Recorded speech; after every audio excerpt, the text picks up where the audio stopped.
نحمدہ ونصلی علی رسولہ الکریم اما بعد فاعوذ باللہ من الشیطان الرجیم بسم اللہ الرحمن الرحیم۔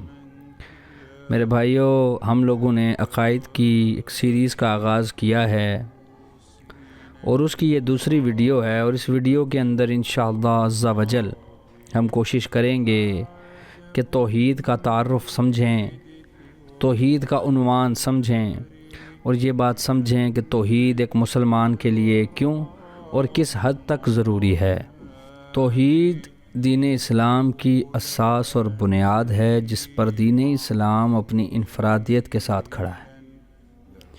یعنی جہاں پر باقی مذاہب اپنے اپنے بزرگوں، اپنے اپنے راہبوں کی پوجا پاٹ کا حکم دیتے ہیں، وہاں پہ ہمارا دین اسلام ایک اللہ کی عبادت کا حکم دیتا ہے، چاہے وہ ربوبیت ہو، الوہیت ہو، رفعت ہو، نگہت ہو، نزہت ہو، چاہے وہ اسماء و صفات کا معاملہ ہو، چاہے وہ پالنے کا معاملہ ہو، چاہے وہ رزق کا معاملہ ہو، ہر ایک شے میں، ہر ایک معاملے میں، ہر ایک چیز کے اندر جو چیز آپ کے لیے معنی خیز ہے، جو چیز آپ کے لیے نجات کا ذریعہ ہے، وہ یہ ہے کہ لا الہ الا اللہ، کہ اللہ کے سوا کوئی ایسی طاقت نہیں ہے جو عبادت کے لائق ہو۔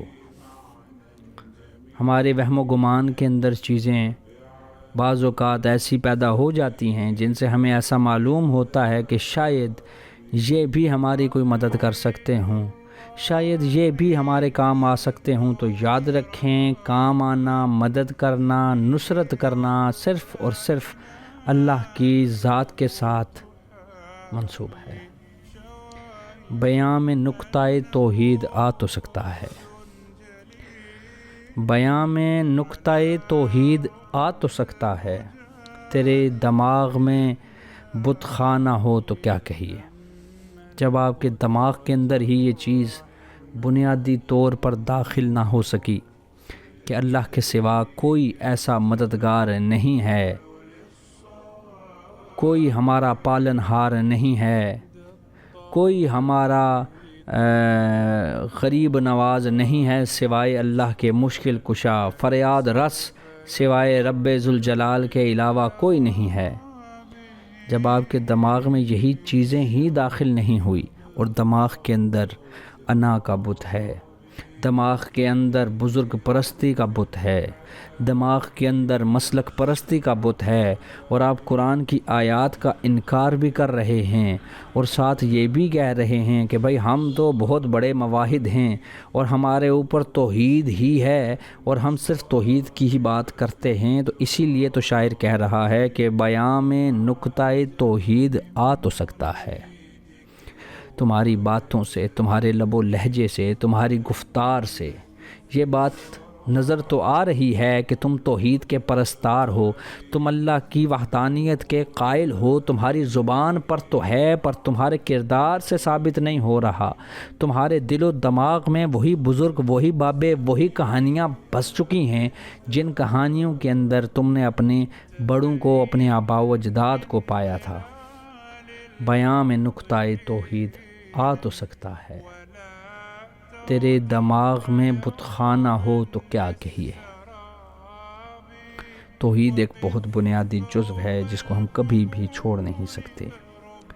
زندہ قوت تھی جہاں میں یہی توحید کبھی، آج کیا ہے فقط ایک مسئلہ علم کلام۔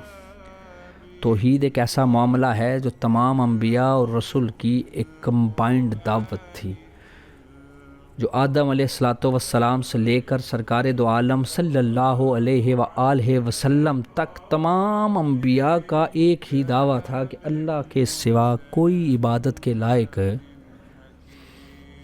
ایکٹیو ہو کے بیٹھو، کوئی عبادت کے لائق نہیں ہے۔ چاہے ایک شخص کتنا ہی ایماندار ہو، چاہے ایک شخص کتنا ہی اپنے آپ کو نمازی پرہیزی بتاتا ہو، لیکن اگر وہ توحید کی نعمت سے محروم ہے تو نہ اس کی نمازیں کام آئیں، نہ اس کے روزے کام آئیں، کیونکہ اس نے اپنا الہ ہی بدل لیا، اس نے اپنا خدا ہی بدل لیا، اس نے خدا کو ہی شریک خدا کے لیے شریک کو قبول سمجھا تو اس شخص کی عبادات کہاں جائیں گی؟ خیر، ہمارا دین، ہماری شریعت، اس کی حقیقی اساس جیسے میں نے آپ کو بتایا کیا ہے؟ توحید ہے۔ ہمارے ارد گرد پھیلی ہوئی ہمہ صفت اور ہمہ رنگ کائنات کے تمام مظاہر میں توحید الہی کے انوار اور برکات دکھائی دیتے ہیں۔ آپ پہاڑوں کو دیکھیں، آپ آسمان کو دیکھیں، کیا اللہ کے سوا ان کو کوئی بنانے والا ہے؟ اگر اللہ کے سوا اور بھی لوگ ہوتے جو ایسے خدا ہوتے، ایسی طاقتیں ہوتی جو چیزوں کو تخلیق کر سکتی، تو آپ کو نہیں لگتا کہ ان کے درمیان اختلاف پیدا ہو جاتا اور دنیا کا نظام درہم برہم ہو جاتا؟ آپ کو نہیں لگتا کہ اگر اللہ کہتا کہ سورج مغرب سے نکلے اور مشرق سے نکلے اور دوسرا خدا کہتا نہیں مغرب سے نکلے، تو یہاں تنازع کھڑا ہوتا؟ لیکن ایسا ہوا نہیں۔ جو اس بات کا مظہر ہے کہ اس کائنات کا رچائیتا، اس کائنات کا مالک، اس کائنات کو چلانے والا، اس کا خالق، مالک، رازق، ہر ایک شے صرف ایک ذات ہے، اور وہ ہے اللہ۔